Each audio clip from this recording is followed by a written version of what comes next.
dan bersamamu dan bersama rohmu. Inilah Injil suci menurut Matius. Dimuliakanlah Tuhan. Ketika Yohanes membaptis di Sungai Yordan, datanglah Yesus dari Galilea ke sana untuk dibaptis olehnya. Tetapi Yohanes mencegah dia, katanya, "Akulah yang mesti dibaptis olehmu. Masakan engkau yang datang kepadaku?" Lalu Yesus menjawab kepadanya, katanya, "Biarlah hal itu terjadi, karena demikianlah sepatutnya kita menggenapkan seluruh kehendak Allah." Dan Yohanes pun menurutinya. Sesudah dibaptis, Yesus segera keluar dari air. Dan pada waktu itu juga langit terbuka. Dan ia melihat Roh Allah seperti burung merpati turun ke atasnya. Lalu terdengarlah suara dari surga yang mengatakan, "Inilah anak yang kukasihi, kepadanyalah aku berkenan."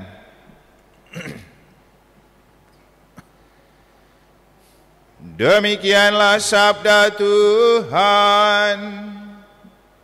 Terpujilah Kristus.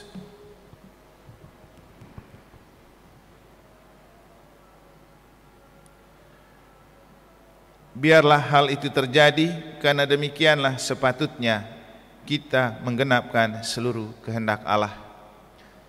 Para suster, Bapak Ibu, saudara-saudari, adik-adik dan anak-anak sekalian yang saya kasihi dalam Tuhan, kata-kata Yesus yang ditujukan kepada Yohanes Pembaptis juga ditujukan kepada kita semua, bahwa hidup kita adalah untuk menggenapkan kehendak Allah.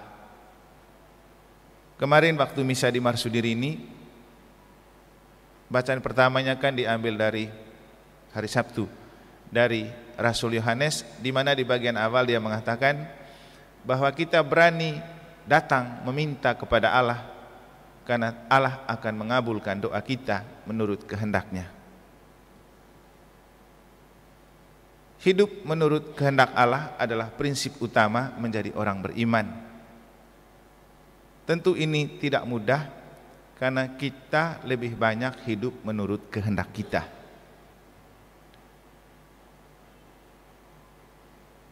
Yesus mengajak Yohanes untuk hidup menurut kehendak Allah, dan Yohanes turuti apa kata Yesus.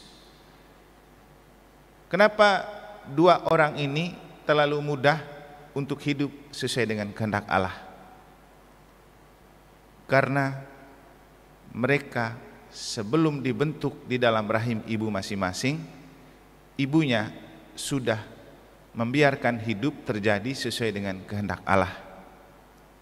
Kita tahu bahwa Yohanes Pembaptis itu lama baru dikandung di dalam rahim Elisabet, dan ia dikandung melalui doa yang panjang. Bapaknya kan Sakaria punya tugas memberikan doa dan persembahan waktu itu di bait Allah, dan pada waktu itu ia mengalami sebuah penglihatan, matanya langsung buta. Tetapi saat itulah Allah menjanjikan untuk menganugerahkan seorang anak yang kemudian diberi nama Yohanes, lalu lahirlah Yohanes Pembaptis. Yesus juga seperti itu. Ia dikandung dalam rahim Maria melalui rencana dan kehendak Allah. Ketika malaikat Gabriel menyampaikan kabar itu kepadanya, lalu melalui sebuah proses yang panjang dan pergulatan batin yang hebat, akhirnya ia mengatakan, "Aku ini hamba Tuhan, terjadilah padaku menurut perkataanmu."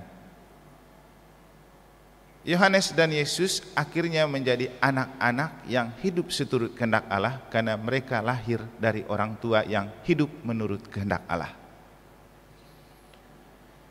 Kita pun mesti punya prinsip yang sama. Tidak mungkin kita mempunyai anak yang taat dan setia kepada Allah kalau tidak lahir dari orang tua yang memelihara kesetiaan dan ketaatan kepada Allah dan gereja. Itu hukum alam, karena buah jatuh tidak jauh dari pohon. Mungkin yang paling penting juga untuk kita sadari bahwa hidup menurut kehendak Allah mengandaikan kita membiarkan diri kita terbuka terhadap kehadiran dan gerakan roh Allah sendiri yang menjiwai diri kita. Pertanyaannya, kapan roh Allah itu dianugerahkan kepada kita? Kira-kira kapan? Mungkin kalau dibayangkan secara biologis, roh Allah itu dianugerahkan kepada kita sejak kita dibentuk di dalam rahim ibu kita masing-masing. Karena seperti yang pernah saya katakan, kita buat anak tidak mungkin tanpa bernafas. Semua dengan menghembuskan nafas. Tidak mungkin ketika jadi mayat dan jenazah orang berhubungan dan menghasilkan anak. Tidak. Sehingga setiap anak yang dibentuk, kita yang kemudian lahir itu lahir dari roh. Karena orang tua kita hidup, makanya kita memperoleh hidup. Jadi pembentukan janin di dalam rahim semua berawal dari roh. Persoalannya, itu Roh Kudus atau roh apa? Semua orang yang membuat anak pasti lahir dari perasaan cinta. Maka roh itu adalah roh cinta. Tapi juga kita memahami bahwa cinta itu punya manusia, perlu dibalut oleh kasih Allah. Maka mestinya setiap kali kita membuat anak, mungkin perlu berdoa dulu, sehingga hasilnya adalah hasil dari pekerjaan roh, buah dari roh.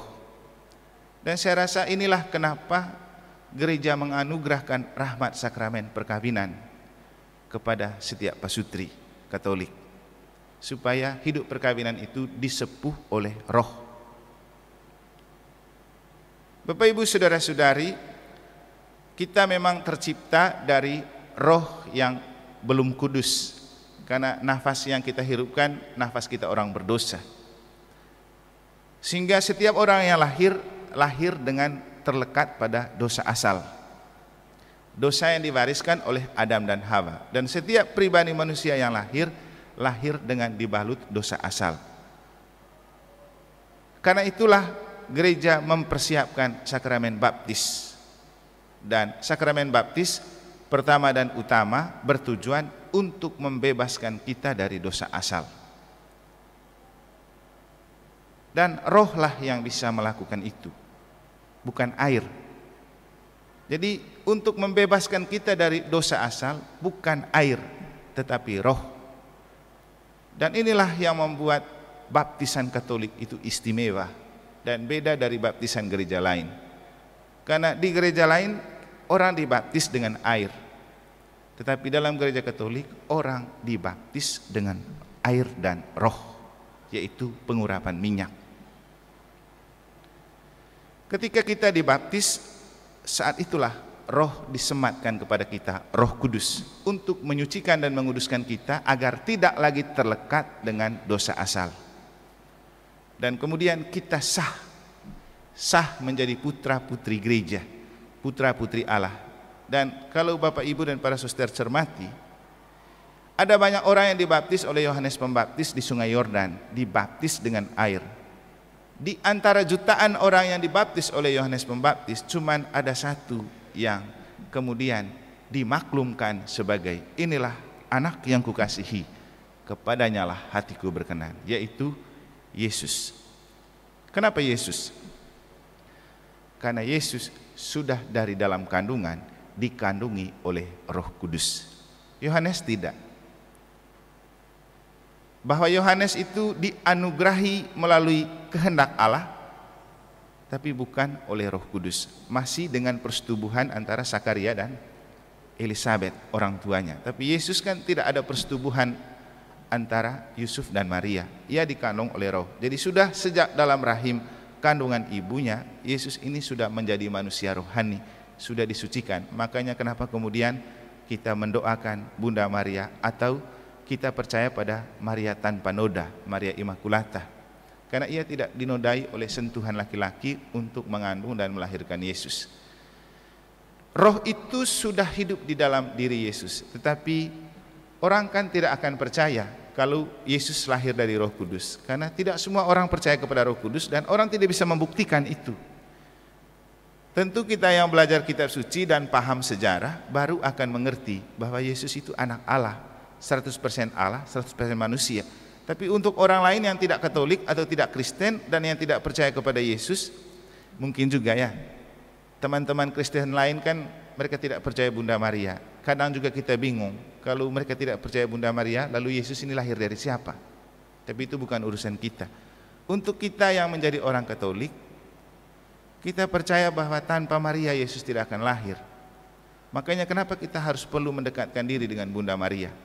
Dan kalau ada yang ikut atau dengar khotbah waktu misa pernikahan hari Sabtu, di situ saya mengatakan bahwa orang pertama yang sangat peduli dengan hidup pasutri dan hidup berkeluarga dan masalah-masalah keluarga adalah Maria dan Yesus. Ketika mereka peduli dengan keluarga yang mengalami kekurangan anggur dalam pesta perkawinan di Kana. Dan memang orang pertama yang sangat peduli dengan masalah-masalah kita adalah Maria dan Yesus. Makanya kenapa kita perlu selalu dekat dengan Maria dan Yesus. Nah, kita kembali ke Yesus ini dikandung oleh Roh. Hidup dan bertumbuh sebagai anak Allah dalam Roh. Untuk orang yang tidak mengenal sejarah pasti mereka tidak percaya. Dan sekarang terbukti orang yang tidak paham Kristus itu akan mengatakan, kok anak Allah tapi disalibkan? Kok anak Allah tetapi memanggul salib? Anak Allah macam apa kayak begitu? Kan gitu. Karena mereka tidak paham. Maka untuk membuat dunia itu paham, dipakailah sebuah momen oleh Allah Bapa untuk menegaskan kepada publik yang memang waktu itu banyak ada di Sungai Yordan karena minta dibaptis oleh Yohanes. Bapa memangkai kesempatan itu. Makanya ketika Yohanes Pembaptis sempat menolak untuk membaptis Yesus dengan mengatakan, loh kenapa Yesus minta dibaptis oleh saya? Bukannya saya yang harus dibaptis oleh Yesus? Yesus bilang apa? Sudahlah, biarlah hal itu terjadi. Biarlah hal itu terjadi. Karena demikianlah sepatutnya kita menggenapkan seluruh kehendak Allah. Jadi permintaan Yesus itu untuk menggenapkan kehendak Allah, dan karena Allah menghendaki untuk mempublikasikan Yesus kepada publik dengan cara memanfaatkan kesempatan dibaptis di Sungai Yordan. Dan memang Yesus adalah satu-satunya orang yang ketika sudah dibaptis, ia menatap ke langit dan dari dalam awan terdengar suara, inilah anak yang kukasihi, kepadanyalah hatiku berkenan. Ini kata-kata yang tidak diungkapkan kepada banyak orang yang dibaptis, cuma kepada Yesus. Jadi secara spiritual dan teologi itu adalah kesempatan yang dipakai oleh Allah untuk menegaskan Yesus itu anak Allah, bukan anak sembarang. Dan juga secara komunal atau publikasi, Tuhan memakai kesempatan itu untuk mengatakan kepada orang bahwa ini bukan manusia sembarang. Dan kita tahu kalau baca dalam kitab suci, cuman ada 2 kali Yesus dimaklumkan sebagai putra kesayangan Allah. Satu di Sungai Yordan, kedua di Bukit Tabor. Pertama di Sungai Yordan kepada khalayak ramai dan publik, supaya orang semua melihat ternyata Yesus ini anak Allah, anak kesayangan Allah. Tapi kesayangan Allah itu beda dengan kesayangan manusia. Kalau kesayangan manusia itu terjelma dalam memanjakan anak, ikut semua maunya anak, tidak berani untuk melarang anak. Tapi kesayangan Allah itu justru menantang anaknya untuk harus menderita. Makanya hidup Yesus itu penuh penderitaan sudah sejak di dalam rahim. Dia harus dikandungi menjadi seorang anak tanpa ada suami yang jelas atau persetubuhan seorang laki-laki, bukan masalah itu. Waktu dia lahir, lagi-lagi orang tidak kasih dia rumah, harus lahir di kandang. Itu kan penderitaan. Setelah dilahirkan ada dalam bahaya ancaman pembunuhan Herodes. Jadi Yesus sudah dari kecil itu dibombardir untuk dibentuk menjadi pribadi yang tangguh. Dan memang ternyata arahnya jelas, karena ketika di dunia Yesus harus dihadapkan dengan banyak masalah yang membuat orang merasa tidak percaya kalau dia itu anak kesayangan Allah. Karena bagaimana mungkin katanya disayang kok disuruh memanggul salib. Katanya disayang kok diobok-obok, dicaci maki, difitnah, diludahin oleh banyak orang. Karena kalau kita mau bicara logika, itu kan anak kesayangan Bapa. Ketika ada banyak orang yang memfitnah, menghina, meludahi, menyakiti Yesus, kan Allah bisa buat lenyapkan semua orang-orang itu kan, kalau dia betul menyayangi anaknya. Kan terlalu mudah bagi Tuhan. Itu juga manusia yang Tuhan ciptakan kok, lenyapkan saja biar anaknya bebas kan. Tapi bukan itu pilihan Allah dan bukan itu maksudnya. Karena seperti yang sering saya katakan, kasih itu tentang tetap mencintai dan dicintai, walau dilukai dan disakiti. Jadi Yesus itu banyak sakit hati, tapi ia tetap mencintai Bapa dan dicintai Bapa. Puncaknya di mana? Ketika di Taman Getsemani, Yesus itu sakit hati, mengalami sebuah pergulatan yang luar biasa, dan akhirnya dia pasrah dengan mengatakan, Bapa, kalau saja Bapa mau, biarkanlah piala ini berlalu daripadaku, tapi bukan menurut kehendakku, tapi kehendak-Mu yang terjadi. Jadi ada kemauannya Yesus, tapi tetap harus mengikuti kehendak Bapa. Nah, kita juga punya banyak kemauan, tapi apakah itu dikehendaki Bapa? Inilah pertaruhan iman. Risiko dari menjadi Katolik adalah menanggalkan kemauan. Kenapa kemudian kita diajak untuk barang siapa mau mengikuti aku, mengingkari diri, menanggalkan diri dan mengikuti aku, memanggul salib. Kenapa?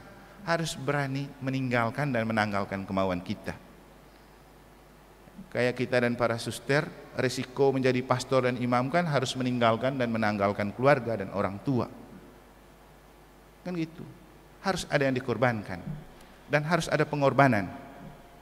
Itulah cinta sejati, dan itulah yang dilakukan oleh Bapa dalam diri Yesus. Walaupun ia dimaklumkan sebagai putra terkasih, namun kasih sayang Bapa tidak sama dengan kasih sayang kita, orang tua di dunia. Karena kita menerjemahkan kasih sayang itu dengan memanjakan anak, tapi Bapa tidak menerjemahkan kasih sayang dengan memanjakan Yesus, tapi justru menguji untuk melihat. Karena di dalam ujian itulah nampak kalau Yesus itu benar-benar anak Allah. Bayangkan, kan orang lalu akui Yesus sebagai anak Allah ketika dia sukses memanggul salib dari rumah Pilatus sampai ke puncak Golgota, walaupun dicaci maki, disakiti, diludahi, ditombakin, ditendang, jatuh, dia tetap hidup. Manusia mana yang bisa tahan? Kita manusia seperti ini terantuk satu kali bisa mati loh. Apalagi dipukul, sambil pikul salib, dicaci maki, orang mana yang tahan? Lagi kerja berat, dicaci maki, dihina, kan tidak tahan kita. Tapi Yesus bertahan, dan bahkan sampai disalib, orang tombakin supaya dia cepat mati, tidak juga mati-mati. Kan Yesus mati bukan karena ditombakin, tapi karena dia menyerahkan kembali nyawa kepada Bapa saat ia mengatakan, ya Bapa, ke dalam tangan-Mu kuserahkan nyawaku. Baru dia mati, bukan karena dicaci maki, ditombakin, tapi karena menyerahkan kembali nyawa. Jadi dia mati karena kehendak Allah. Nah, kali kedua Yesus dimaklumkan sebagai putra kesayangan Allah itu di Tabor, itu khusus 3 orang rasul, Petrus, Yohanes, dan Yakobus. Nah, pertanyaannya, kenapa di hadapan mereka Bapa lagi-lagi memaklumkan, inilah putra yang kukasihi, kepadanya lah hatiku berkenan, ada tambahan, dengarkanlah dia. Kenapa? Ini sebuah kelompok khusus, kelompok yang direkrut untuk menjadi rasul. Pertama, supaya para rasul itu jangan merasa bahwa mereka lebih hebat dari Yesus. Karena rasul yang direkrut Yesus ini punya usia yang lebih tua dari Yesus. Dan ada bahaya yang tua merasa lebih hebat dari yang muda. Kan kami senior, masa kau lebih hebat? Makanya ketika Bapa mengatakan itu, mengingatkan Petrus, Yakobus, dan Yohanes yang lebih tua, bahwa bukan kamu, tapi Yesus ini pilihan saya. Dia yang kuurapi, dan kamu harus mengikuti dia dan taat kepada dia. Apa artinya untuk kita? Dalam gereja Katolik itu ada 2 urapan. Pertama, bersifat umum dalam sakramen baptis. Kita semua diurapi roh. Itu yang membuat kita menjadi imam, nabi, dan raja. Tapi ada yang khusus ditabiskan, dan mereka memiliki roh yang lebih daripada kita yang dibaptis. Itulah para imam. Inilah kelompok yang ditabor ini.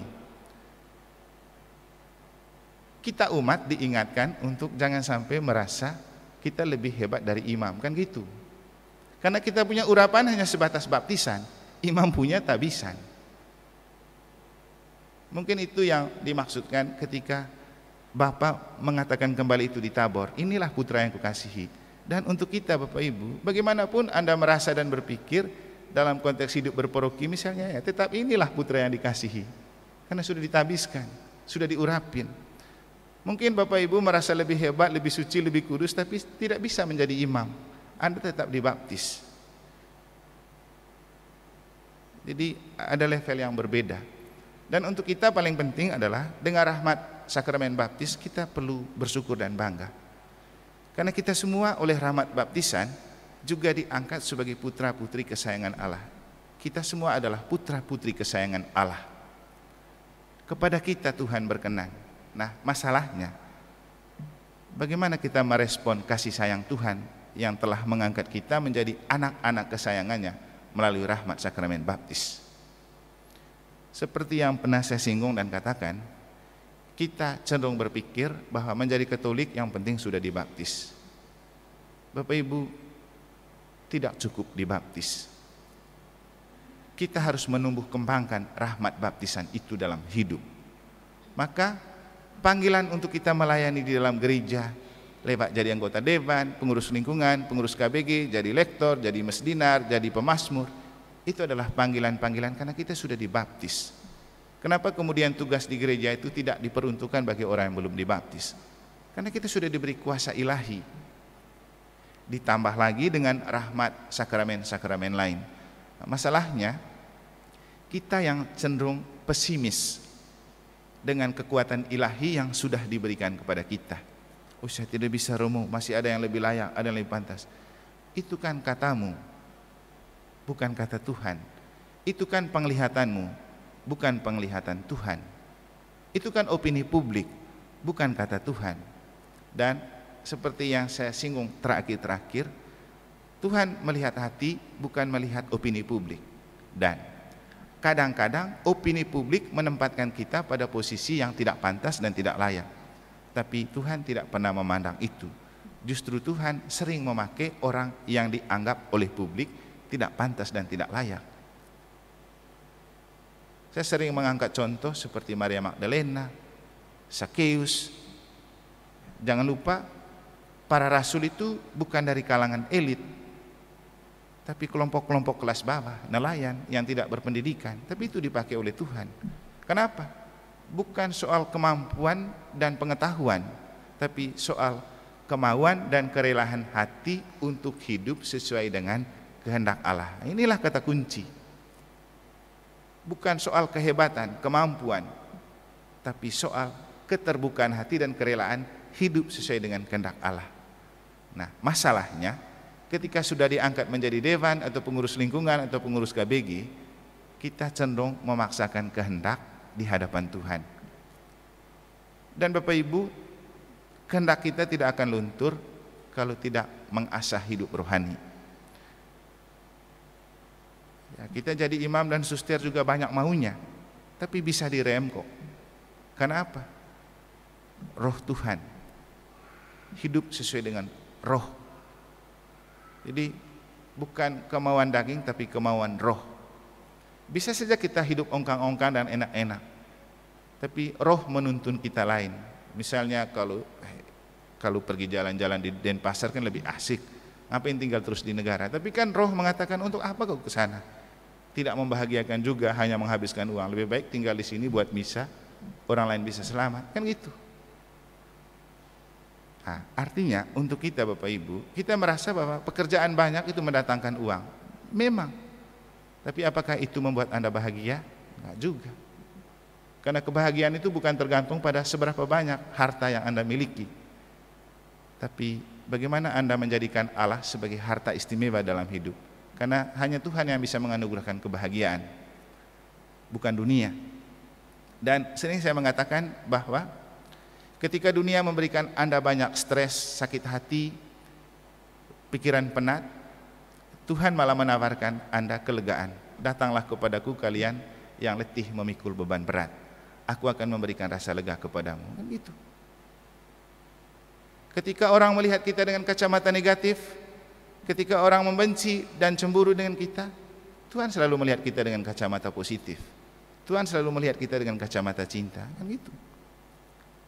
Maka hidup itu paling penting selalu berlari kepada Tuhan, dan paling utama hiduplah sesuai dengan apa yang Tuhan mau, bukan apa yang kita mau. Maka ajakan Yesus untuk Yohanes juga ajakan untuk kita semua. Biarlah hal itu terjadi, karena demikianlah sepatutnya kita menggenapkan seluruh kehendak Allah. Mari kita mengenangkan kembali saat-saat kita diangkat menjadi putra-putri kesayangan Allah melalui rahmat sakramen baptis. Dan setelah ini saya akan memerciki Anda dengan air baptis yang sudah kita berkati pada malam Paskah. Kita berdiri untuk menerima percikan air baptis, mengenangkan saat-saat pembaptisan kita masing-masing. Semoga Tuhan memberkati. Kita iringi dengan lagu nomor 427. 427. Syukur kepada